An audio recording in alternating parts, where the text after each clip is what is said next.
Diletos irmãos, paz seja convosco.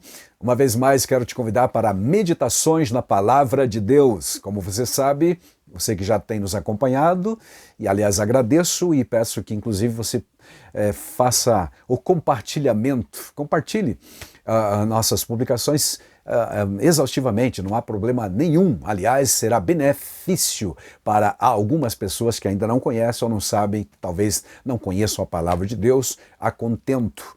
Se tem sido útil para você, então, por favor, nos ajude a alcançar mais pessoas com estas nossas reflexões. Como você sabe, você que tem nos acompanhado, temos meditado na palavra do Senhor, seguindo o roteiro da Escola Bíblica Dominical. O tema do nosso terceiro trimestre de 2022 está muito interessante e é os ataques contra a Igreja de Cristo. Esse é o tema geral do trimestre, que aliás estamos chegando ao final. Hoje falaremos sobre a lição 13. Durante todas as 12 edições que passaram, falamos das sutilezas de Satanás nestes últimos dias que antecedem a volta do Senhor Jesus Cristo. Já comentamos sobre a sutileza de Satanás contra a igreja, na lição número 1, essa sutileza manifestada na banalização da graça, a chamada graça barata. Também falamos sobre a imoralidade sexual, que não é novidade a ninguém. O mundo realmente está largado no sentido moral e tem sido um fator preocupante para aqueles que levam a sério as questões da moralidade e dos ensinos e princípios da palavra do Senhor Deus, os valores éticos e morais. Portanto, amados, esse assunto foi tratado numa das nossas lições, a número 3. Na lição 4, falamos da normalização do divórcio, que a mundo afora tem realmente escancarado as portas para as pessoas casar, descasar, como um dos sinais dos tempos profetizados por Jesus, que citando os tempos de Noé e também lá de Sodoma e Gomorra, disse que as pessoas realmente estavam banalizando o casamento e o divórcio moderno tem feito isso. Por qualquer motivo, as pessoas estão se separando algumas horas, ou para ser um pouco exagerado, né? Desmanchando ou desfazendo ou descasando, na verdade, né? Então essa banalização, a normalização, tornou-se uma coisa normal na sociedade. Esses respingos todos acabam atingindo a igreja também do Senhor, por isso foi estudado a nível de escola bíblica dominical esse tema. Também falamos sobre a sutileza das ideologias contrárias à família bíblica, família cristã, família estruturada conforme o modelo judaico-cristão, que envolve macho e fêmea, os dois gêneros e também a heterossexualidade, portanto, e a fidelidade conjugal, no sentido de que serão fiéis um ao outro até a morte, como diz a Bíblia Sagrada, né? Aquilo que Deus ajuntou, não separe o homem. Tá certo, amados? Então, aquelas premissas básicas que regem a formatação da família cristã, biblicamente falando, que é a monogamia, a heterossexualidade e a questão da fidelidade conjugal até que a morte os separe. Certo? Falamos também a respeito do ateísmo e do materialismo, numa das lições, as ideologias, como dissemos, contra a família, a relativização da Bíblia, onde as pessoas não acreditam mais nos absolutos e relativizaram quase todas as verdades, quase tudo mesmo, não acreditam mais. Porém, a Bíblia Sagrada continua afirmando que a palavra do Senhor é a mesma, que não muda, e o Senhor Jesus disse: passarão os céus e a terra, mas a minha palavra não passará. O salmista no Salmo 119, 89 disse: para sempre a tua palavra permanece no céu. Fomos então inteirados ou relembrados desta grande realidade. Não há relativização na Bíblia. Existem verdades absolutas, cláusulas pétreas, diriam os juristas, certo? Que não podem ser mexidas jamais. Se isto acontecer, trará certamente os resultados nefastos que nós temos vistos na sociedade. Outro assunto que foi tratado, a questão do enfraquecimento da identidade pentecostal.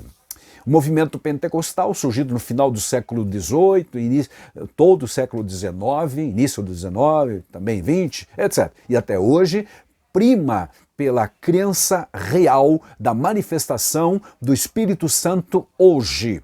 Não acreditamos inclusive, combatemos o cessacionismo. Sempre acreditamos que os dons espirituais é para hoje, como diz Atos dos Apóstolos, o mesmo modelo de Atos dos Apóstolos.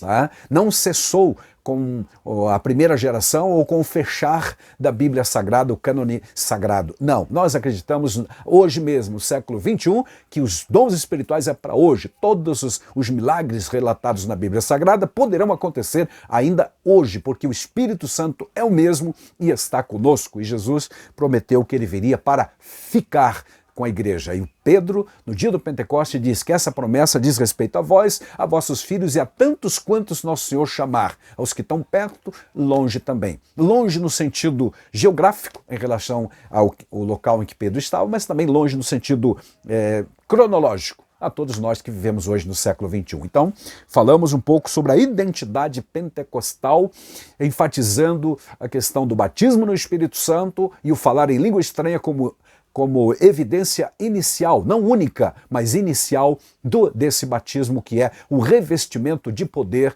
uma bênção pós a salvação, pós regeneração, por conta dos eventos que encontramos em Atos dos Apóstolos especialmente. Por que língua estranha e por que não outro sinal? Porque o único que se repetiu pelo menos 3 vezes em Atos dos Apóstolos foi realmente o falar em línguas estranhas, quando alguém esteve ou foi cheio do Espírito Santo. Então nós procuramos recobrar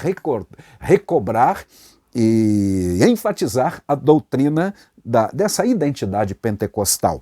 Uma das lições, aliás, tratou a respeito do movimento dos desigrejados, que é um movimento relativamente recente, mas que preocupa as lideranças e que tem causado também algumas confusões na mente de muitas pessoas. A Bíblia Sagrada diz: não deixemos de congregar-nos como é costume de alguns. E Atos 2,44 diz que todos os que criam estavam juntos. Então não existe comunhão virtual. Apesar de muitas pessoas hoje acreditarem nisso, na verdade não. Comunhão tem que ser real, verdadeira, física e presencial. Certo, meus amados? Então essa lição número 9 abordou este assunto interessante e atual. Na lição 10, falamos sobre a prática da mordomia cristã, assunto antigo, mas que, vez ou outra, as pessoas se esquecem. Dentro da mordomia cristã está inserido também a contribuição para a manutenção do reino de Deus na terra, da igreja local, através das contribuições e dos dízimos também. Então, essa lição abordou este assunto. E a lição número 11, tratou do mundo virtual, ou seja, a sutileza das mídias sociais. Por que é sutil? Por conta de que o inimigo também está neste mundo digital, influenciando pessoas e inspirando, melhor dizendo, pessoas a fazer coisas nefastas e atrapalhar e estragar alguns relacionamentos efetivamente, tanto no sentido emocional como espiritual também. As mídias sociais de forma geral, ou a internet, ela pode ser uma grande na verdade, uma ferramenta de edificação, tanto é que nós estamos gravando um vídeo que irá para as redes sociais e beneficiará alguns, centenas, sei lá, de quantas pessoas, só Deus sabe. Não é verdade, amados? Então pode sim ser uma ferramenta para a construção, para a edificação, para o fortalecimento da fé de muita gente e o crescimento do reino de Deus, inclusive para a salvação de muitas almas. Mas pode e tem sido, infelizmente também, uma arma destruidora nas mãos de pessoas de má fé. Algumas pessoas malignas, inclusive. Então, amados, por esse motivo é que se falou das mídias sociais como uma das sutilezas utilizadas pelo inimigo, que nós crentes saibamos utilizar todas as possibilidades para alcançar pessoas, edificar o reino de Deus e, acima de tudo, glorificar o nosso Deus e Pai. Falamos um pouco, então, dessa sutileza das mídias sociais. A lição 12 é uma espécie de ampliação da anterior, muito ligada a ela, e falou da espiritualidade holística, que, novamente, uma ação sutil do inimigo, trazendo crenças de outras religiões para o bojo disso que chamamos, há um tempo atrás, chamávamos de nova era, a globalização das seitas, onde tudo é válido, onde os absolutos também desapareceram, onde tudo é relativizado, onde o Deus pessoal já não existe, e sim, cada um terá o seu Deus com D minúsculo para acreditar, cada um terá a sua verdade individual, pequena, sua pequena verdade. E assim segue. Porém, o texto que nos serviu de base, lá em João, capítulo 14, verso 6, Jesus diz: eu sou a verdade, eu sou. Antes disso ele disse: eu sou o caminho, eu sou a verdade, eu sou a vida, porque o Tomé havia dito: Senhor, nós não sabemos para onde vai, como saber o caminho? Então Jesus responde para ele: Tomé, eu sou o caminho, eu sou a verdade, eu sou a vida, de forma absoluta. Dentro do holismo, que significa algo universal, inteiro, completo, ensina-se que não existe uma verdade factual, absoluta, que venha a reger a vida, mas cada um tem a sua verdade, relativizando, portanto, os princípios. A palavra de Deus, porém, continua sendo a verdade que liberta, conforme João 8,32. E uma vez que as pessoas conheçam essa verdade e pratiquem essa verdade, eles realmente se tornarão libertos do pecado e do engano, qualquer que seja. E então chegamos na lição 13, que é o foco principal de hoje, para falarmos a respeito de resistir a todas estas sutilezas do inimigo. E a nossa base bíblica para este comentário está no livro ou epístola de Tiago, capítulo 4, a partir do versículo 4, que lemos o seguinte. É uma palavra dura, inclusive, do Tiago para os crentes de então e para todos nós também. Diz ele: infiéis, não compreendeis que a amizade do mundo é inimiga de Deus? É uma pergunta incisiva, intrigante, desafiadora. É verdade. Ainda ele continua: aquele, pois, que quiser ser amigo do mundo, constitui-se inimigo de Deus. Puxa, isso é sério. Mais uma vez encontramos essa dualidade ou essa dicotomia entre coisas do mundo e coisas de Deus, ou ainda amizade com Deus, amizade com o mundo. Então, meus amados, a Bíblia fala, você sabe, né, da amizade aqui com o mundo, fala do amor ao mundo, que não deve se ter, 1 João 2,14, 2,15 e 16, não ameis o mundo nem as coisas que no mundo há. E fala também da conformação com o mundo. São estágios, infelizmente, que muitas pessoas acabam por cair efetivamente nas garras dessas sutilezas do inimigo. Aqueles que desenvolvem uma amizade com o mundo, essa amizade pode tornar-se amor, e esse amor vai levar as pessoas a se conformar com o mundo. E o alerta de Paulo, por exemplo, em Romanos capítulo 12, é exatamente essa: não entreis na forma do mundo. Quem tem amizade com o mundo pode acabar amando o mundo e aí se tornar conformado com o mundo. Tomemos cuidado, meus amados, porque isso são sutilezas do inimigo. Mais uma vez, a linha que divide as coisas de Deus das coisas do mundo hoje andam meio desbotadas, quase sumidas. Não é verdade? Os valores estão relativizados, invertidos e há uma confusão. A nova geração realmente não está prezando como devia os princípios eternos da palavra de Deus, as verdades absolutas, as cláusulas pétreas da santa, bendita, eterna palavra de Deus, que não podemos relativizar a pretexto de politicamente correto ou agradar alguém. Não, jamais, porque isso nos trará prejuízos no momento ou na eternidade sequente, né, da nossa vida. Deus nos guarde, Deus nos abençoe grandemente. A sequência do texto de Tiago, para a base do nosso comentário desta lição número 13, ele vai dizer no verso 5: ou supondes que em vão afirma a Escritura? É com ciúme que por nós anseia o Espírito que ele fez habitar em nós? É uma pergunta. E ele está naturalmente citando uma passagem do Antigo Testamento que fala desse ciúme do Espírito em relação ao povo de Deus, ao crente. E ciúme aqui é sempre no sentido, claro, positivo. Você sabe que a palavra ciúme, em nosso idioma, ele pode assumir conotações pejorativas e também positivas. Aqui é forma positiva. Aqui é igual a zelo. Então, quando você lê aqui ciúme, entenda que Deus, que o Tiago, aliás, em nome de Deus, inspirado pelo Espírito de Deus, está dizendo que o Espírito de Deus anela ou tem zelo pelos salvos, tem zelo pelos crentes, quer vê-los libertos dessas sutilezas do inimigo que só quer realmente destruir a nossa vida. Agora o verso 6 diz: antes ele dá maior graça, pelo que diz, Deus resiste aos soberbos, mas dá graça aos humildes. Isso é proverbial. Aliás, a epístola de Tiago é comparado como Provérbios do Novo Testamento. Se você conhece o livro de Provérbios, vai encontrar essas expressões, esse conceito realmente de que Deus passa longe do soberbo, mas dá graça aos humildes, aqueles que são humildes. Nos Salmos também.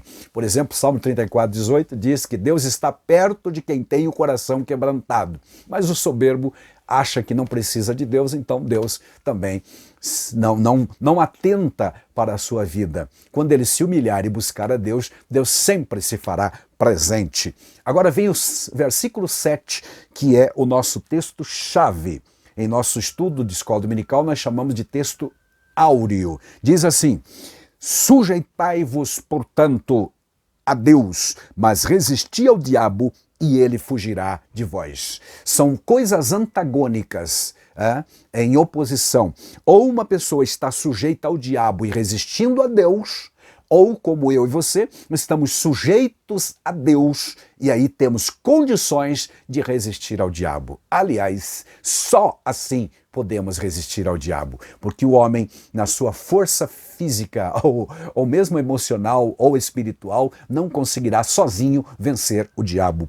A submissão a Deus é a forma mais poderosa de resistir ao diabo. Eu diria, a única maneira apropriada e aprovada para vencer o diabo é realmente estar submisso a Deus, porque daí não é só você que age, mas é Deus em você. Então, com Deus, o diabo não pode. Aleluia! Glória a Deus. Repetindo, sujeitai-vos a Deus antes de resistir ao diabo. Eu já ouvi muita gente citando apenas a parte B do versículo, dizendo resistir ao diabo, e ele fugirá. Não é só isso, e não é isto que Tiago está dizendo. A mensagem completa é: esteja sujeito a Deus. Aleluia! E ele então resista ao diabo e ele fugirá de vós. Algo muito parecido, uma mensagem, um pensamento e um conceito bíblico, escriturístico, inspirado, muito parecido, é nos dito por Pedro, em 1 Pedro capítulo 5, verso 8 e 9. O versículo 8, muita gente dos que me veem e me ouvem agora sabem de cor.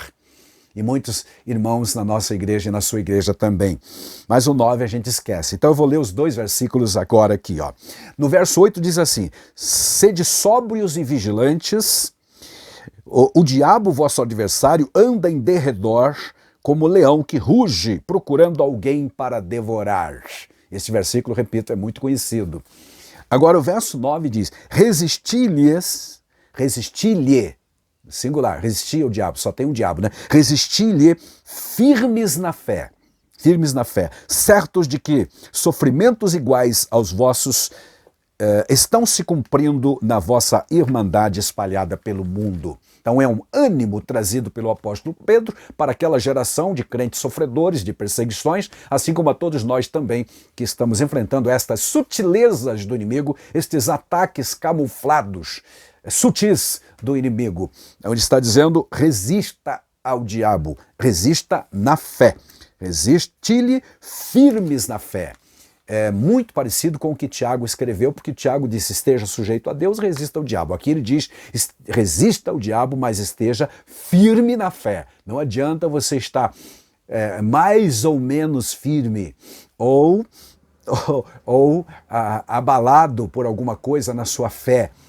Não estar seguro daquilo que acredita. Precisa ter convicção para poder resistir ao diabo. E então ele realmente, como diz Tiago, fugirá. Glória a Deus. Ainda um outro texto está em Efésios 6, lá no capítulo que fala da armadura de Deus, a completa e total armadura de Deus provida pelo Senhor para as batalhas da vida cristã. No verso 13, que eu acho muito esclarecedor, nós lemos o seguinte. Então, Efésios 6,13 diz: portanto, tomai toda a armadura de Deus para que possais resistir, palavra-chave desta lição, resistir, aleluia, resistir. Resistir ao que aqui? No dia mau. E depois de vencer tudo, permanecer inabalável. Glória a Deus. Vencer no dia mau. Estar firmes contra as astutas ciladas do diabo. Resistir no dia mau. No verso 11 deste mesmo capítulo, ele diz, mais uma vez, revesti-vos de toda a armadura de Deus para poderdes ficar firmes contra as ciladas do diabo. O que são ciladas? Laços, armadilhas, ardilosas, sutilezas, as muitas e variadas que nos vêm, como já dissemos, de muitas maneiras.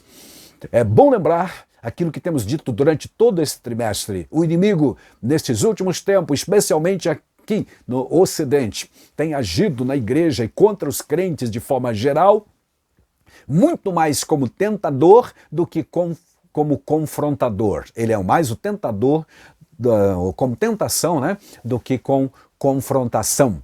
Ele não tem aparecido tanto como o Apolion, o destruidor, mas como anjo camuflado, ou aquilo que Paulo diz, que ele pode transfigurar-se em anjo de luz. E quando é que ele é mais perigoso? A gente sempre pergunta. É claro que quando ele vem disfarçado em anjo de luz. Então, que estejamos atentos verdadeiramente, meus amados, para não nos deixar enganar e nem nos levar por essas suas sutilezas, queridos. Aleluia. Então a lição desta semana, encerrando, é uma lição final de complemento do trimestre, trará o seguinte roteiro para nosso estudo.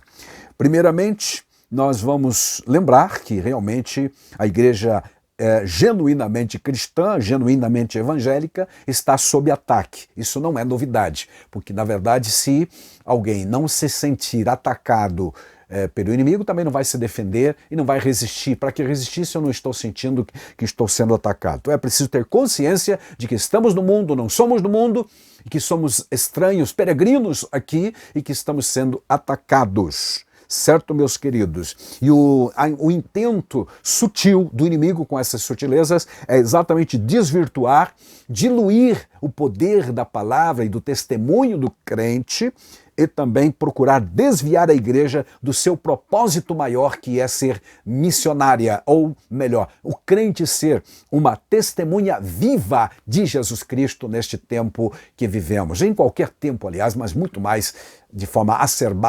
exacerbada, na verdade, esses últimos dias tem sido atacar a igreja por essas sutilezas do inimigo. Que Deus nos ajude, então. Nesta lição, então, veremos como a igreja pode resistir esta sutileza. Primeiramente, para resistir essa sutileza, é preciso ter um comprometimento com a vida centrada em Cristo Jesus. Se numa das lições passadas falamos da identidade pentecostal, quando nos apegamos às verdades que consideramos basilares para o nosso movimento pentecostal, baseado em Atos dos Apóstolos, para vencer as sutilezas do inimigo, é preciso estar comprometido com Cristo. Primeiro, como Salvador.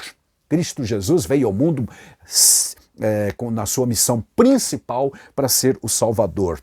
Por exemplo, em 2 Coríntios 2,2, lemos porque nada me propus saber entre vós, senão Jesus Cristo e este crucificado, disse o apóstolo Paulo. Então, o assunto maior, primário, basilar do apóstolo Paulo era Cristo o Salvador.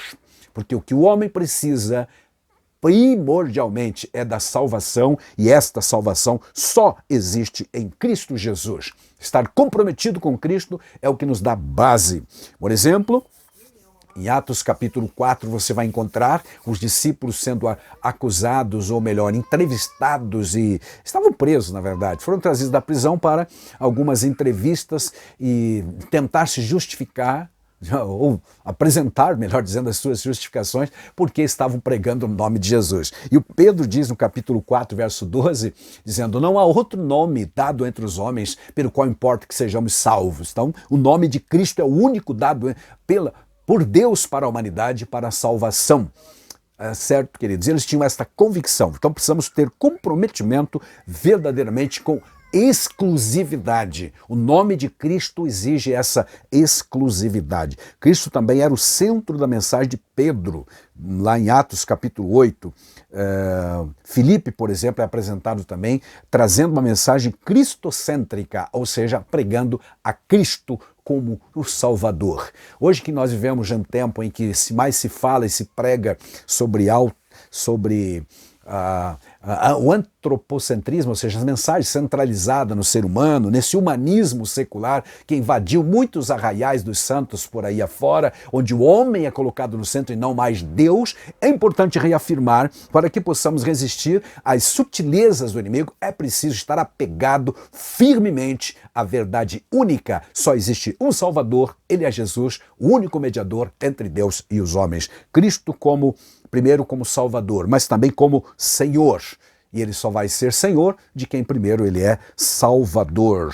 Se por um lado a igreja não deve esquecer-se de proclamar Cristo como único Salvador, também deve falar de Cristo como Senhor das vidas das pessoas. Quem recebe a Cristo como Salvador deve andar conforme ele andou e seguir as suas pisadas e as suas diretrizes também, tendo compromisso com ele. Então esse é o primeiro fator que nos capacita a enfrentarmos ou resistirmos às sutilezas do inimigo. Uma segunda razão, motivo para podermos resistir, ou condição para resistirmos às sutilezas do inimigo, é estarmos comprometidos com as Escrituras. As Escrituras sagradas. A Bíblia, que é a revelação de Deus para a humanidade. Aleluia! A maior revelação, a mais ampla revelação. Deus se revelou, eu sei, você também, através da natureza, através da consciência humana, através da encarnação do Verbo, Jesus Cristo, quando veio à Terra, ele veio para revelar Deus também. Mas a revelação de Deus, de forma mais ampla e maior, está na Bíblia Sagrada, nas Escrituras que Deus nos deixou por escrito e à disposição de todos, a Bíblia Sagrada. Jesus diz lá em João 5,39, por exemplo, examinais as Escrituras, porque cuidais ter nelas a vida eterna. E são elas, essa parte final, são elas que de mim testificam, ou seja, as Escrituras revelam Deus para a humanidade, revelam o Salvador, revelam o plano de Deus para a humanidade. Então, este comprometimento com as Escrituras, sem relativizar, mas mantendo os seus padrões absolutos de ensinos precisos sobre a humanidade, sobre Deus, primeiro, né? A sua natureza, quem Ele é, o seu plano, o seu amor, sua misericórdia, quem somos como homens, pecadores, perdidos, mas que fomos alcançados, hoje somos redimidos, comprados de novo pelo poder do sangue de Cristo e formamos um corpo que é a igreja. Então tudo isso, todo este ensino, encontramos nas Escrituras Sagradas. O apego à Bíblia Sagrada é um dos fatores que nos tornará em condições de nos tornar fortes e nos capacitará a confrontar o erro ou mesmo resistir às sutilezas do inimigo. Que Deus nos ajude, que possamos continuar não apenas verbalizando o amor pelas Escrituras, mas demonstrando este amor pelas Escrituras. Convém dizer que a Bíblia é a palavra de Deus que alimenta a nossa fé. Romanos 10, 17 diz que a fé vem pelo ouvir a palavra de Deus. Jesus em Mateus 4,4 diz que nem só de pão vive o homem, mas de toda palavra que sai da boca de Deus. E há outros tantos textos que nós poderíamos citar. Por exemplo, Salmo 105, que fala da palavra de Deus, comparando-a, numa metáfora, a lâmpada para os pés e luz para o nosso caminho. Glória a Deus por isso, tá? O apego à Bíblia Sagrada nos capacitará com o conhecimento para enfrentarmos as sutilezas do inimigo, para resistir pelo menos, tá? Glória a Deus. Mais um fator que nos torna fortes e capazes para resistir às sutilezas do inimigo, meus amados, é o comprometimento que temos com uma vida cheia do Espírito Santo. O Espírito Santo que nos foi dado para morar no crente. Jesus disse: aquele que me ama, primeiro guardará a minha palavra. Meu Pai o amará, viremos para ele e faremos nele morada. Isso está escrito em João 14, 23. Então, estar comprometido com uma vida cheia do Espírito Santo. O Espírito Santo está presente em todo o desenvolver do plano da salvação na vida do pecador. É ele que convence o homem do pecado, da justiça e do juízo.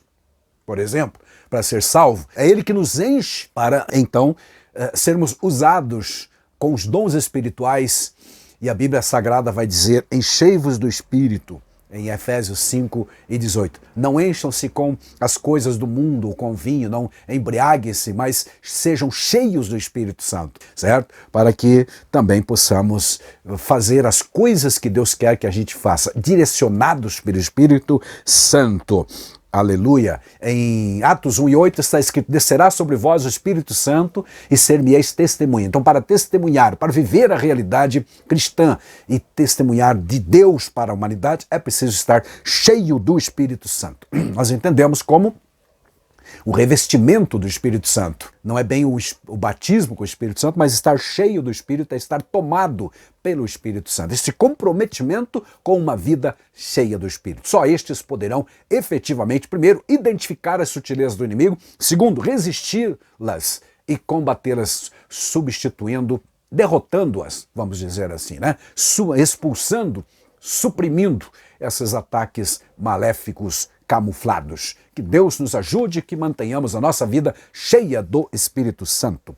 A vida cheia do Espírito é uma realidade que Deus espera ver em cada um dos seus filhos. Glória a Deus. E concluindo, temos o comprometimento também com a questão da igreja local. Assunto que já foi tema de uma lição, que já estudamos, já mencionamos, que é o movimento, por exemplo, dos desigrejados. A Bíblia compara a igreja como corpo de Cristo, mas não é um corpo místico apenas. Sim, a igreja é o corpo de Cristo no sentido místico, mas também é uma igreja local, ou seja, na cidade onde você mora, deve ter aí uma comunidade onde você deve partilhar, testemunhar, vivenciar a sua fé, amar e ser amado pelos irmãos, ter o amparo e amparar alguém. Esse é o sentido de congregar, de viver em comunhão. Nós não fomos criados para vivermos isolados. E repetindo, não existe comunhão virtual. É preciso estar presente, algo realmente presencial. É o que Deus providenciou, melhor dizendo, para todos nós que somos seus filhos e aceitamos a Cristo como Salvador. Aleluia. Escrevendo aos Coríntios, o apóstolo escreveu: ora, vós sois o corpo de Cristo e seus membros em particular. Então, e todos os que criam estavam juntos, diz Atos 2 e 44 também.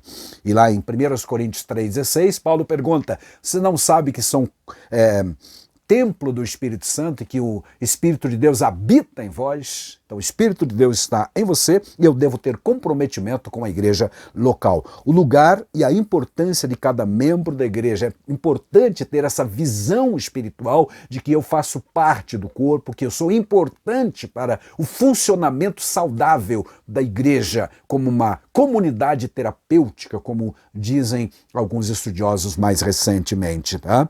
Glória a Deus por isso. A palavra igreja jamais deve ser identificada apenas como templo físico. Na verdade, você é a igreja por onde você vai. Mas é preciso que você tenha comunhão com os demais para se fortalecer. Certo? Nós interdependemos, na verdade, uns dos outros para manter o corpo de Cristo saudável. A igreja também não é um ajuntamento de pessoas em que ninguém se preocupa com ninguém. Na verdade, quando nós nos ajuntamos, nós partilhamos a fé, compartilhamos, ministramos uns para os outros e nos fortalecemos. Voltando a 1 Coríntios 12, 27, onde lemos: sois o corpo de Cristo e seus membros em particular.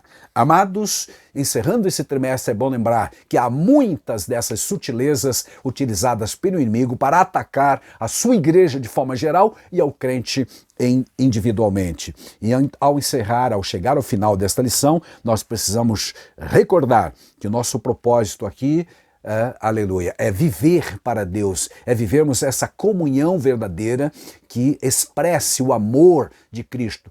O Senhor Jesus, por exemplo, em João 13, ele vai dizer lá no episódio do lava-pés: se vós vos amardes uns aos outros, o mundo saberá que sois meus discípulos. Então, um dos maiores testemunhos, se não o maior, que nós podemos dar é a nossa vivência em amor, verdadeiramente. Isso nos tornará forte, capazes, aleluia, para resistir a todas as sutilezas do inimigo. Deus te abençoe grandemente. Continue resistindo ao diabo, sujeito a Deus, e ele fugirá de você. Meu amado irmão, minha amada irmã, e até uma próxima oportunidade. Amém.